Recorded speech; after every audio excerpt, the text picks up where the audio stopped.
আসসালামু আলাইকুম, hello guys. আমরা পুঠিয়া চারানি বাজার মিফতা হোসেন মাদ্রাসা থেকে তো আপনাদের সামনে যে উদ্দেশ্য নিয়ে আসছি,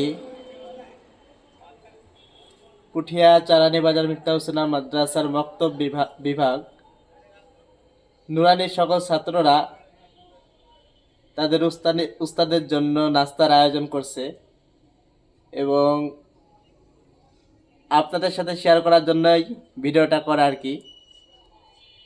তো আপনারা মূলত উস্তাদের খুশি করার জন্য আয়োজনটা করছেন নাকি? আপনারা এই আয়োজন করে খুশি না বেজার? দেখেন আলহামদুলিল্লাহ, তাদের কথার ভয়েস কি সুন্দর, মানে অনেক আনন্দের সাথে আয়োজনটা করছে। তো এই তলবে এলেমদের জন্য সকলে দোয়া করবেন এবং প্রত্যেকটা মাদ্রাসার প্রত্যেকটা ছাত্রর দিলের মধ্যে যেন এরকম, শুধু এটা খাবারের জন্য নয়, প্রত্যেকটা কারণেই উস্তাদের উপরে ভালোবাসা থাকলে এমন আয়োজন করা সম্ভব হয়।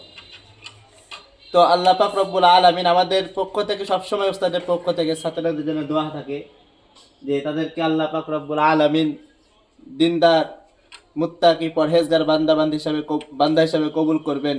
আল্লাহ পাক কবুল করুক। আল্লাহ পাক রব্বুল আলামিন এদের মধ্যে অনেকে হাফেজ হিসাবে কবুল করবেন, আলেম হিসাবে কবুল করবেন। আমরা দোয়া করি আল্লাহ যেন প্রত্যেককে হাফেজ আলেম হওয়ার জন্য তৌফিক দান করেন।